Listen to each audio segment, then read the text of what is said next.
গাছ আমি তখনইও থাকবো, বলুন আলহামদুলিল্লাহ।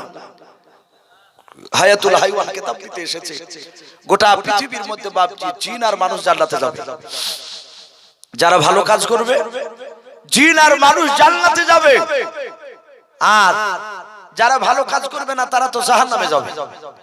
নবী বলেছেন মানুষ জিন বাদ দিয়ে গোটা পৃথিবীর মধ্যে জীবজন্তু পশু পাখির মধ্যে থেকে নিয়ে আরো 14টা জিনিস বাপজি জান্নাতে যাবে। জোরে বলুন সুবহানাল্লাহ। গোটা পৃথিবীর খাজুর গাছের মধ্যে একটা খাজুর গাছ, কোন গাছটা বাপ একটু জোরে বল? এই মসজিদে নববীর উস্তুনে হান্না। নবী বলেছেন একটা কুকুর যাবে জান্নাতে। সেই কুকুরটা হয়তো শুনেছে আসহাবে কাহাফের ঘটনা বলতে গেলে পাওয়া যায়, ওই যে 7 জন কিংবা 14 জন কিংবা 18 জন, এখানে দ্বিমত রয়েছে, সংখ্যা নেই, তারা রাত্রিবেলা পালিয়ে গিয়ে একটা গাছের গুড়িতে বাপজি নাই গুহাতে লুকিয়েছিল। তাদের সাথে একটা কুকুর পালিয়ে গিয়েছিল। ওই কুকুরটার নাম ছিল কিতমির। কি নাম বললা? কিতমির। ওই কুকুরটা বাপজি ওর মানুষকে নিয়ে শুয়েছিল।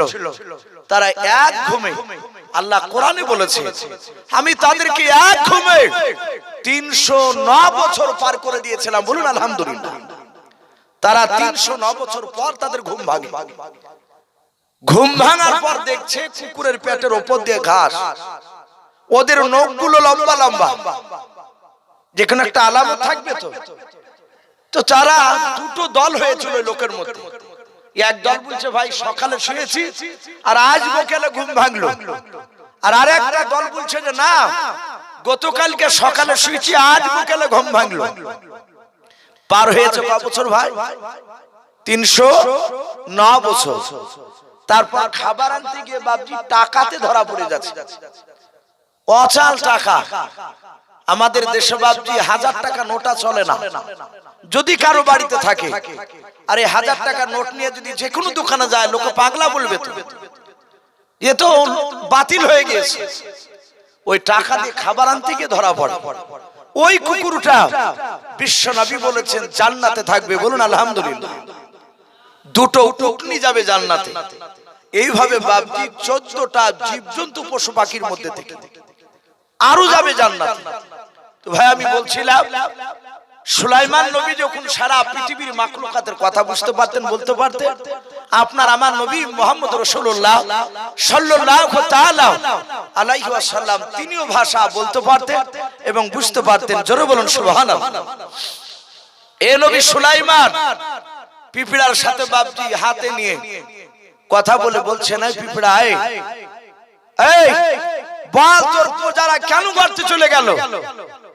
পিঁপড়াটা ডাক দিয়ে বলেছিল হুজুর আপনার নেতৃত্ব যেমন আপনার দেশে চলে, ওই জিন আর মানুষ আর পাখিরা আপনার নেতৃত্ব যখন মানে, এখানে যত পিঁপড়া আছে এরা সবাই আমারও নেতৃত্ব মেনে চলে। জোরে বলুন আলহামদুলিল্লাহ। পিঁপড়াটাই বলছে। নবী সুলাইমান বলছেন বাহ, এটা খুব মজার কথা। কোরআন শরীফে বাপজি লিখেছে ওই যে পিঁপড়াটা, যে পিঁপড়ার সাথে নবী সুলাইমান কথা বলছিলেন, ওই পিঁপড়াটা বেটা ছেলে না মেয়ে ছেলে জানা আছে বাপ আপনাদের? অথচ বাপজি কোরআন শরীফ আল্লাহ বলছে যে পিঁপড়া বেটা ছেলে না মেয়ে ছেলে। মহান রব্বুল আলামিন কোরআনে বলেছে ওই পিঁপড়াটা ছিল মেয়ে ছেলে। বলুন আলহামদুলিল্লাহ। কোরআন শরীফে শব্দ এসেছে ওয়াকালাত। এই কলাত শব্দটা বাপজি মুয়ান্নাস সিগা স্ত্রীলিঙ্গ বলা হয়েছে। আপনারা আমরা সকলেই বাপজি 20 রাকাত তারাবি পড়ি না? আমরা 5 ওয়াক্ত নামাজের পর মুনাজাত করি। এদেরকে বাপজি আমরা দাবি করে হানাফি, কি তাই তো নাকি? আর যারা বুকের উপর হাত বাঁধে তারা দাবি করে আহলে হাদিস ফারাজ। চলতি ভাষা আমরা ফারাজি বলে ভালো বুঝতে পারি যে ওরা 8 রাকাত তারাবি পড়ে, 20 রাকাত পড়ে না। তা আবু হানিফা রাহমাতুল্লাহ আলাইহি নাম শুনেছেন তো? বিখ্যাত বুজুর্গ। এই আবু হানিফা রাহমাতুল্লাহ আলাইহি ওনার জীবদ্দশায় উনি কয়েকটা রাসূলুল্লাহকে দেখা সাহাবা, সেই সাহাবাদের সাথে ইমাম আযম আবু হানিফা রাহমাতুল্লাহ আলাইহির সাথে দেখা হয়েছিল। বলুন আলহামদুলিল্লাহ। তাহলে কত বড় পণ্ডিত শেখ, অথচ ভাই এক শ্রেণীর আমাদের যুবকেরা তারা ফেসবুকে এসে ইউটিউবে বাপজি এক কিছু বক্তার বক্তব্য শুনে এত বড় মুস্তাহিদ পণ্ডিত আলেমকে গালিগালাজ করে, বলে আবু হানিফা একটা পথভ্রষ্ট ছিল, বলুন আস্তাগফিরুল্লাহ। অনেকে বলে, অথচ এত বড় পণ্ডিত মিশরের বুকে বাপজি একদম সাহাবা গিয়েছে। তা আবু হানিফা তখন 8 বছরের ছিল, ওনার দাদু নিয়ে গিয়েছে বিখ্যাত আলেম। আমরা গত বছর মনে হয় দমকলে ভিড় জমাল ছিলাম না ভাই কেরাতের প্রতিযোগিতাতে, অনেক দূর থেকে মানুষ গিয়েছে যে সৌদি আরবের মক্কার ইমাম আসছে, আমরা যাই যে কমসে কম নামাজটা তো পড়বো। এইভাবে বাপজি মিশরে প্রচার হয়েছে যে নবীর শাহবাস। তে আবু হানিফার বাপজি দাদা নিয়ে যাচ্ছে, চল দাদু ভাই, বলে চলে। যে হাজার হাজার মানুষ বাপজি বসে আছে, ওই বিখ্যাত রাসূলের সাহাবা তিনি দাঁড়িয়ে বলছে, তোমাদের প্রশ্ন থাকলে প্রশ্ন করো, আমি প্রশ্নের উত্তর দিব ইনশাআল্লাহ, আল্লাহ যতটা বলায়। এখন সাহাবাকে প্রশ্ন করতে বলেছে, কেউ বাপজি ভয় উঠতে পারছে না। একটা মান সম্মানের তো ব্যাপার, যে এত বড় দামি সাহাবা, সাথে হাতে বাপজি ওই আবু হানিফাকে ছোট ছেলেকে তার দাদু বলছে, ভাই উঠ না। আবু হানিফা বলছে, দাদা উঠেন। বলে না ভাই পারা যাবে না, দেখি না লোক সব বসে আছে। তা আবু হানিফা বলছেন, দাদু আপনি প্রশ্ন করে ওই আল্লাহ রাসূলের সাহাবাকে যে নবী সুলাইমান আলাইহিস সালাম যে পিঁপড়াটার সাথে কথা বলেছিল, ওই পিঁপড়াটা মেয়ে ছেলে ছিল না বেটা ছেলে ছিল, একটু জিজ্ঞাসা করেন তো। বলুন সুবহানাল্লাহ। ছোট্ট একটা ইমাম আজম আবু হানিফা রাহমাতুল্লাহ, তখন তিনি বড় আলেম হয় নাই, কিন্তু মাদ্রাসায় পড়ে। সাথে হাতে বাপজি আপনার ওর দাদু দাঁড়িয়ে গেছে, দাঁড়িয়ে বলছে, হুজুর মাফ করবে, নবী সুলাইমান কথা বলেছিলেন একটা পিঁপড়ার সাথে, কোরআন শরীফে এসেছে ঘটনাটা, তা আপনি বলুন ওই পিঁপড়াটা বেটা ছেলে না মেয়ে ছেলে? সাহাবা বলেন, এই কে প্রশ্ন করলে? আর ভয়ে বসে পড়াইছে। আমার মনে হয় অন্যায় হয়েছে। বলে কে প্রশ্ন করলে? তারা সাইডে ছিল, বললো ভাই তুমি করলে করে দাঁড়াচ্ছে না। দাঁড়িয়ে বলছে, হুজুর মাফ করবেন, আমি ইচ্ছাকৃত দাঁড়াই, আমার এই ফুচকে নাতি আমাকে জোর করে দাঁড়াতে বলেছে, এই প্রশ্নটা করতে বলেছে। আজম আবু হানিফা বললেন, বাচ্চাটাকে একটু তোলা। বাচ্চাটাকে তোলালে ইমাম আজম আবু হানিফা রাহমাতুল্লাহ আলাইহির কাছে রাসূলের সাহাবা হেঁটে চলে যাচ্ছে। বলুন আলহামদুলিল্লাহ। যে বাচ্চাটার হাতখানা ধরে মাথা হাতে বলছে, বাবা তুমি বলতে পারবা? বলে আপনি যদি হুকুম করেন আমি বলে দিতে পারবো। বলে বলো ধীরে। তখন উনি কোরআন থেকে প্রমাণ দিলেন, ক্বালা, যে পিঁপড়াটা মেয়ে ছিল। আল্লাহ রাসূলের সাহাবা মাথা হাত দিয়ে দোয়া করেছিল, ওই লোকটাকে যদি গালি দেয় অন্যায় হবে না ভাই? এত বড় পণ্ডিত। তো ভাই সে পিঁপড়াটার সাথে নবী সুলাইমান কথা বলছেন, বলে হুজুর মাফ করবেন, এই ময়দানে পিপিলিকার মধ্যে আপনি যেমন বাদশা রাজা, আমি এখানকার রানী। বলুন আলহামদুলিল্লাহ। আমি যা বলি এরা তাই শুনে। বলে তাই? বলে হ্যাঁ। বলে আয় পিঁপড়া, তাহলে তুমি কেন করতে যেতে বললে ওদের? এখানে দুটো বাপজি দুই আপনার রাবি দুই রকমের বয়ান করেছে। একজন রাবি বলেন, ওগো নবী সুলাইমান, ওই পিঁপড়া তো বলছে, ওগো নবী সুলাইমান, আমি আসমানের দিকে একবার যখন প্রথমে তাকালাম, দেখলাম বিশাল বড় সিংহাসন খানা উড়ে আসছে। ওগো নবী সুলাইমান, আমি মনে মনে ভাবলাম, ওই সিংহাসন খানা যদি ময়দানে যদি নেমে যায়, আর ওই সিংহাসন থেকে মানুষরা নামার পর ময়দানে যদি আপনি চলাফেরা করে, আমরা একেবারে ক্ষুদ্র প্রাণী পিঁপড়াও, আমাদের মাথার উপরে পা পড়বে আপনার সৈন্যদের, আর চাপা লেগে আমরা পাটাস পাটাস করে মারা যাব। ওগো নবী সুলাইমান, আমি জেনে শুনে আমার প্রজাদেরকে আমি সাবধান করলাম না, শুনে না, যদি তারা মরে যায় কিয়ামতের ময়দানে কাঠ গড়ায় আমাকে জবাব দেওয়া লাগবে। জোরে বলুন সুবহানাল্লাহ। সুলাইমান বলে তাই? বলে হ্যাঁ। তাহলে একটা পিঁপড়া রানী সে কিয়ামতের ময়দানে জবাব দিতে হবে, তাই তার প্রজাদেরকে বাপজি গর্তে যেতে বললেন। এখান থেকে উলামারা লিখেছে, মুফাসসিরিন কেরাম বলেছে, দেশে যদি বাপজি শিরক বিদআতের কাজ হয় আর দেশের নেতারা যদি বাপজি তার প্রতিবাদ না করে, কিয়ামতের ময়দানে সেই দেশের নেতাদেরকে কিয়ামতের ময়দানে বাপজি জবাব দেওয়া লাগবে।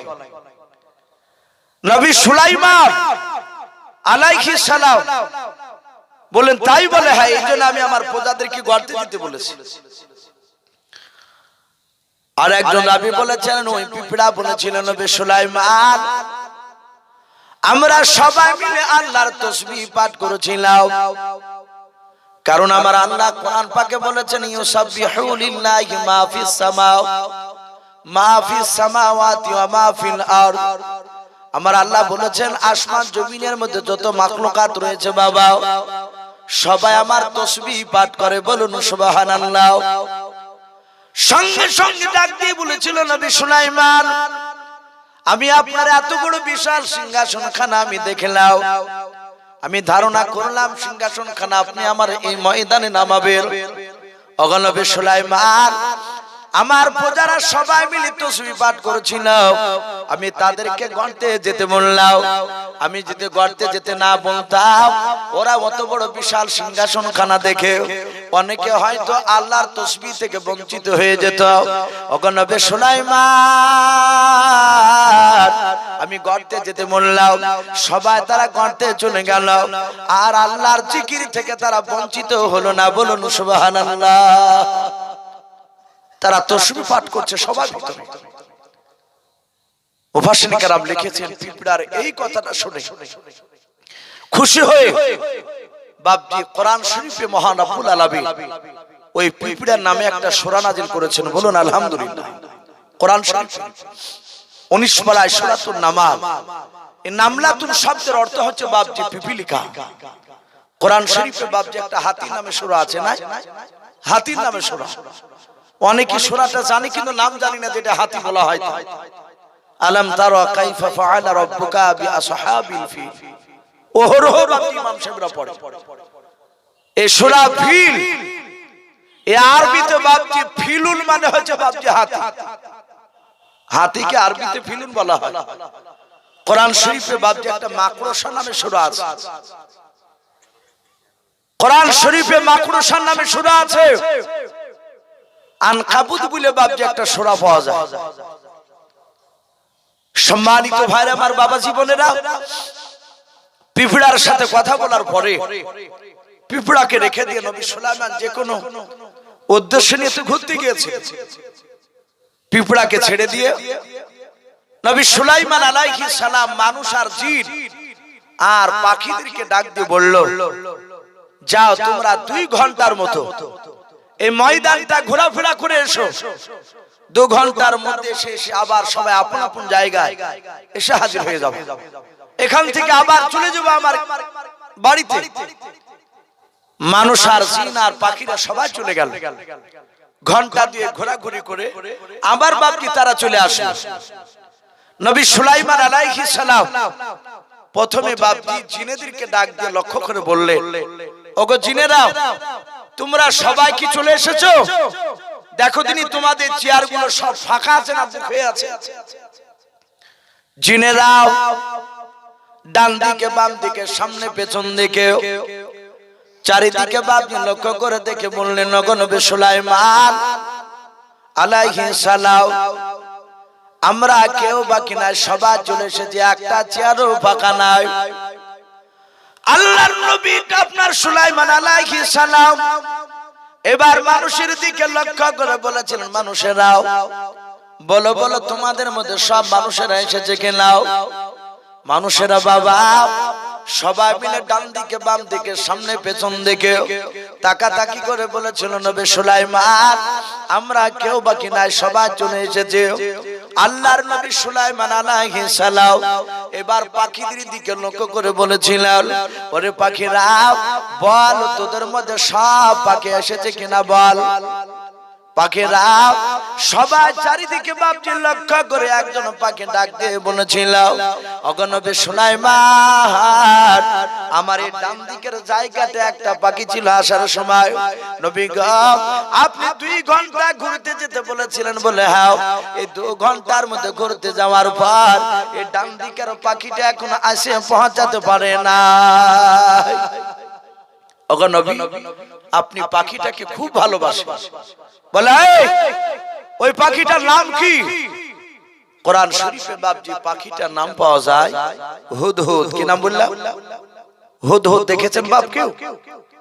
হুদহুদ পাখি নেই আমাদের দিকে, কিন্তু আমাদের শায়েখরা আমাদেরকে বাপজি ক্লাসে পড়াতে গিয়ে হুদহুদ পাখির বর্ণনা দিয়েছে।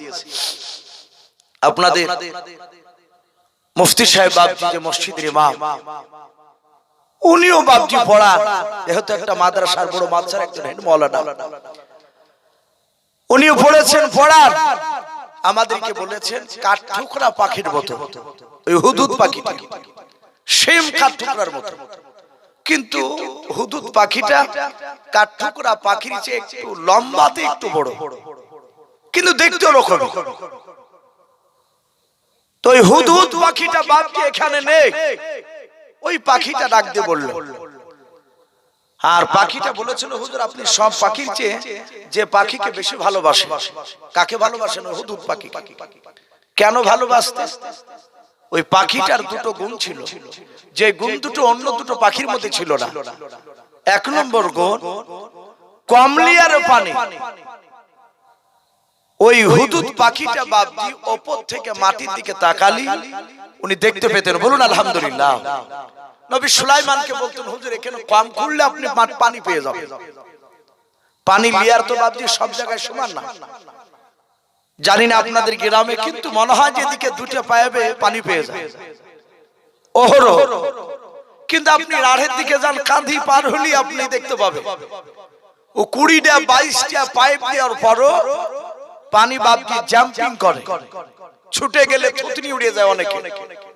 তাহলে ওদিক দিয়ে আলহামদুলিল্লাহ আমরা আল্লাহর কাছে হাজার শুকরিয়া। অনেকে তো ইদার আপনার ওই পায়খানা চেম্বার কাটতে কাটতে পানি উঠে পড়ে। তাহলে ওই পাখিটা কমলিয়ারে কোথায় পানি তা বলতে পারত। 2 নাম্বার, মাটির তলে কোথায় সোনা আছে তা পাখিটা উপর থেকে বলে দিতে পারত। এই জন্য নবী সুলাইমান খুব ভালোবাসতেন। তো পাখিরা বলল হুজুর হুদহুদ পাখি নেই, এই জায়গাটা শূন্যস্থান, পূর্ণ হয় না, ফাঁকা হয়ে আছে। তো নবী বললেন তাহলে দেখো দিন পাখিরা জঙ্গলে কোথায় মনে আটকা পড়ে গেছে। পাখিরা বাপজি 8 ঘন্টা মতো খুঁজে খুঁজে কোথাও পেল না, এসে বলে নবী সুলাইমান আমরা খুঁজলাম পেলাম না। নবী বললেন মানুষ তোমরা একটু দেখো তো। আবার 3 লাখ মানুষ বেরিয়ে গোটা ময়দান খুঁজলে, তারাও বাপজি নিরাশ হয়ে ফিরে এসে বলে হুজুর পাইলাম না, ওই পাখিটার দেখাই পেলাম না। থাকছে কারা ঝুলতে? আর জিনেরা। নবী সুলাইমান বললেন জিন এবার তোমরা একটু দেখে এসো। জিনেরা চিরুনি তল্লাশি চালিয়ে বাপজি তারা খুঁজে খুঁজে ওই হুদহুদ পাখির বাপজি হদিস তারা পেল না। বলুন আলহামদুলিল্লাহ, তারা পেল না। অনেক মানুষ ভাই, কিছু মানুষের আকীদা থাকে যে জিনেরা গায়েবের খবর দিতে পারে, বলে না এরকম? বলে কি করি? বলে আপনার যদি মালা হারিয়ে যায় তো অনেক লোক বলবে যে অমুক দেশে চলে যায়, একটা মেয়ের কাছে জিন আছে, কি লোকের কাছে জিন আছে, ও জিনে ভর তুলে তোর মালা কোথায় পড়ে আছে কে নিয়েছে ও গায়েবে বলে দিবে। বলুন আস্তাগফিরুল্লাহ। গোটা পৃথিবীর মধ্যে আসমান জমিনের ভিতরে একমাত্র গায়েবের খবর কে জানেন? জরুন বলুন ভাই। একমাত্র আল্লাহ। আল্লাহ ছাড়া গায়েবের খবর কেউ জানে না। হ্যাঁ, কিন্তু আল্লাহ বলেছেন নবী রাসূলরা ওরাও জানে না, কিন্তু আমি আল্লাহ যতটা জিবরিলের মারফতে আমার যে গায়েব গুলো যে নবী রাসূলদেরকে আমি জানিয়েছি, তার বাইরে ওই নবী রাসূল আর বলতে পারবে না। বলুন আলহামদুলিল্লাহ। এই যে জিনেরা এই সবগুলো বলে না যে ভরটা তুলে, এগুলো সব ভন্ডামো করে, পুরো ভন্ডামো। জিনেরা যদি তাই জানতো নবী সুলাইমান আলাইহিস সালামের জান কবজ করে নিয়েছে, জিনেরা জানতে পারে, অথচ চিয়ারে বাদ দিয়ে বসে আছে আর ওরা মসজিদ তৈরি করছে। ওরা যদি জানতো তাহলে মসজিদ আর সম্পূর্ণ করে দিত না। ভাই এই ধারণা কখনই নেবেন না যে জিনেরা গায়েবের খবর বলে, এগুলো মিথ্যা। জিনেরা বলল হুজুর কোথাও পেলাম না, বলে পেলে না, বলে না, বলে এই বাতাস আমার সিংহাসনখানা উড়িয়ে নিয়ে চল আমার এলাকায়। আর পাখিদেরকে বললো পাখিরা যেই হুদহুদকে দেখা পাওয়া গেল না, এই হুদহুদকে যদি কোনোদিন যদি দেখতে পাও সেই দিনকা আমার কাছে আসতে বলবা। সে যদি উপযুক্ত যদি দলিল পেশ করতে পারে তাহলে আমি তাকে ক্ষমা করে দেব। আর যে সে যদি উপযুক্ত দলিল পেশ করতে না পারে তাহলে শাদীদুল আযাব, আমি তার কঠিন বিচার করব, কঠিন শাস্তি তাকে দেব। পাখিরা বাতাসের সাহায্যে বাপজি সবাই চলে গেল। যেই হুদুদ পাখিটা বাপজি পাওয়া গিয়েছিল না, সে পাখিটা ঘন্টা চারেকের পর ওই ময়দানে ঘুরে আসছে। এসে দেখছে নবী সুলাইমান তার সিংহাসনে। বুঝতে পারলেন আমার আসতে দেরি হয়েছে, তাই নবী সুলাইমান চলে গিয়েছে। পাখিটা ওখান থেকে সোজা উড়ে গিয়ে ঘন্টার পর ঘন্টা উড়ে গিয়ে নবী সুলাইমানের রাজ দরবারে গিয়ে পৌঁছে গেল। বলুন আলহামদুলিল্লাহ। নবী সুলাইমান আলাইহিস সালাম তার জিন আর মানুষ আর পাখিদেরকে নিয়ে বক্তব্য রাখছিলেন, আরো মাখলুকাত ছিল। এই পাখিটা উড়ে গিয়ে বাপজি যেখানে পাখি বসেছিল ওই পাখিদের কাছে গিয়ে বসে পড়ল। পাখিরা তাকে দেখছে, এই তো সেই পাখি যে পাখিটাকে মানুষ আর জিন আমরা খুঁজে হয়রান, আমরা তাকে পাইনি, আর এই পাখিটা এখানে। সব পাখিরা বলে এই হুদহুদ এই যা নবীর কাছে যা, নবী তোকে দেখা করতে বলেছে। নবীর বিনা অনুমতিতে অনেক দূরে যাওয়া